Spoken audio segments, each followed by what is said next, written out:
থেকে দুনিয়ার মধ্যে এলেন। জান্নাত থেকে দুনিয়ার মধ্যে আসার পরে হযরত আদম আলাইহিস সালাম আল্লাহর দরবারে দুহাত তুলে দোয়া করতেছিলেন। হযরত আদম আলাইহিস সালামের দোয়া কবুল হতেছিলেন না। হযরত আদম আলাইহিস সালাম নে বাবা একদিন নয়, দুই দিন নয়, এক সপ্তাহ নয়, দুই সপ্তাহ নয়, এক মাস নয়, দুই মাস নয়, এক বছর নয়, দুই বছর নয়, 100 বছর নয়, 200 বছর নয় রে বাবা, লাগাতার 300 বছর ধরে হযরত আদম আলাইহিস সালাম আল্লাহ দরবারে দোয়া করতেছিলেন। হযরত আদম আলাইহিস সালামের দোয়া কবুল হতেছিলেন না। হযরত আদম আলাইহিস সালাম রে বাবা কেটেছেন, চোখের নবগাল খানা হয়ে গেছিল। হযরত আদম আলাইহিস সালাম কান্না করে যায় রে বাবা। ইতিমধ্যে জিবরিল আমিন এসে বলে, ও আদম শোনো শোনো শোনো, তুমি তো 300 বছর ধরে আল্লাহ দরবারে দোয়া করলে, তোমার দোয়া কবুল হলো না, কিন্তু তুমি আর একবার দোয়া করবে, দেখবে আদম তোমার দোয়া কবুল হয়ে যাবে। হযরত আদম আলাইহিস সালাম জিবরিল আমিনকে বলে, ও জিবরিল আমিন তুমি বলো বলো আমি কি বলে দোয়া করব তাহলে আমার দোয়া খানা কবুল হয়ে যাবে।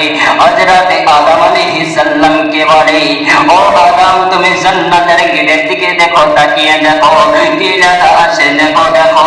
হযরত আদম আলাইহিস সালাম বলে, ও জিবরিল আমিন জান্নাতের গেটের মধ্যে তো লেখা আছে লা ইলাহা ইল্লাল্লাহ মুহাম্মাদুর রাসূলুল্লাহ। হযরত জিবরিল আমিন বলে, ও আদম এটা কোন নবীর কালিমা? হযরত আদম আলাইহিস সালাম বলে, এটা তো মুহাম্মাদের কালিমা। হযরত আদম আলাইহিস সালামকে জিবরিল আমিন বলতে আসে, ও আদম শোনো শোনো শোনো, তুমি মুহাম্মাদের ওসিলা নিয়ে দোয়া করবে, দেখবে আল্লাহ দরবারে তোমার দোয়া কবুল হয়ে যাবে।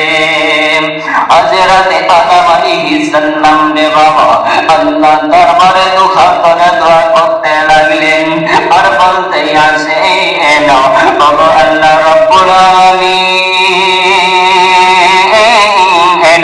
আমি জানি না তোমার হাবিবের যে ওসিলা না নেবে আমার তার তুমি দোয়া খানা কবুল করবে না। ও আল্লাহ রাব্বুল আলামিন, তুমি আর আমার হাতখানাকে ফেরত পাঠাবে না। মহান রব্বুল আলামিন বলতে আসি, ও আদম তুমি তো পারলে প্রথমে আমার হাবিবের নাম নিয়ে দোয়া করতে পারতে, কিন্তু কেন বলনি বলো বলো। হযরত আদম আলাইহিস সালাম বলে, ও আল্লাহ রাব্বুল আলামিন, আমি জানি না তুমি আসমান বানিয়েছো, কিন্তু আসমানের মালিক তোমার হাবিবকে বানিয়েছো, তুমি জমিন বানিয়েছো, কিন্তু জমিনের মালিক তোমার হাবিবকে বানিয়েছো।